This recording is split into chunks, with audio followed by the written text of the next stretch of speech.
جی، اس میں یہ ہوتا ہے کہ اگر کوئی بھی انڈیویجول کسی لحاظ سے ایز اے کمپنی اگر کوئی اپنے کریڈٹ کو یا اپنے جو ان کے کوئی لائبلٹیز ہوتی ہیں ان کو جب سیٹل نہیں کر پاتے، ان کو اپرچونٹی دی جاتی ہے ایچ ایم آر سی کی طرف سے. H M R C basically ایک ادارہ ہے گورنمنٹ کا جو واجبات وصول کرتا ہے، ریکوری کرتا ہے، جیسے پاکستان میں ایف سی آر ہے، سیم یہاں پہ ایچ ایم آر سی ہے.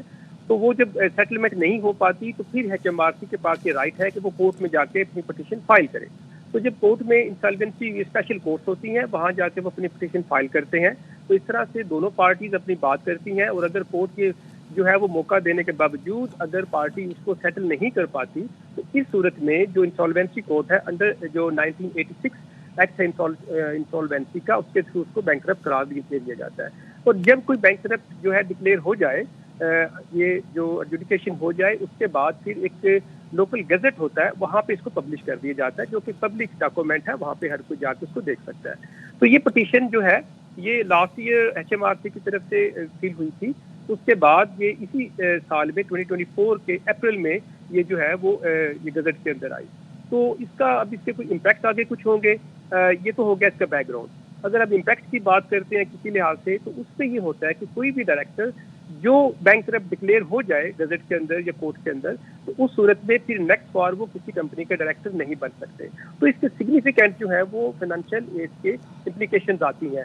اور نہ اونلی ڈائریکٹر بن سکتے ہیں بلکہ اگر کوئی کسی قسم کا لون لینا ہے یا پراپرٹی میں یا فائنینشیل کوئی بھی ایکٹیویٹیز کرنی ہے تو ان سب کے اوپر بہت زیادہ لمٹس آ جاتی ہیں. تو چونکہ حسن صاحب ایک سگنیفیکینٹ پرسنالٹی کے ان کے سن ہیں، ان کے بیٹے ہیں، تو اس صورت میں تو اس کے سگنیفیکینٹ جو ہیں وہ امپیکٹ ہوتے ہیں لیگل پوائنٹ آف ویو سے. کیونکہ یو کے ہے، یہاں کے یو کے لا اپلائی ہوتا ہے، ایک پروسیجر جو ہے پراپر وہ اڈاپٹ کیا جاتا ہے، اور اس کے بعد بھی کوئی سیٹلمنٹ نہیں کر پاتا تو پھر اس کو بینکرپٹ جو ہے وہ ڈکلیئر کر دیا جاتا ہے.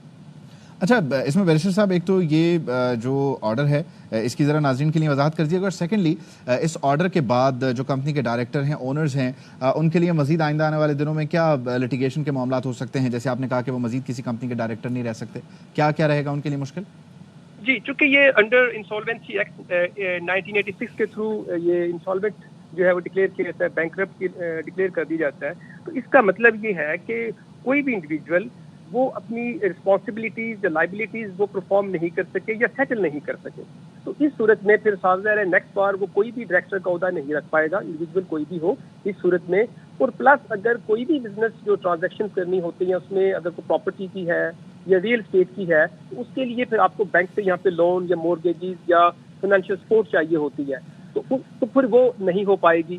تو اس لحاظ سے کوئی بھی جو فائنینشیل ایکٹیویٹیز ہوتی ہیں اس میں بہت زیادہ لمٹ کر دیا جاتا ہے ایسے انڈیویجول کو. اور دوسری بات، جب تک یہ جو فائنینشیل جو میٹرز تھے جب یہ سیٹل جب تک نہیں ہوتے، اس میں 2 سال لگتے ہیں، 5 یا 10 سال ڈیٹر کی طرف سے، تو اس وقت تک پھر وہ کوئی لون یا کوئی فائنینشیل ایکٹیویٹیز یا ان کو وہ لمٹ ان کے اوپر رہے گی until he settle with the court اور ود دا کرائٹر. بہت شکریہ بیرسٹر گل نواز خان صاحب ہمارے ساتھ ٹیلیفون لائن پر موجود ہیں.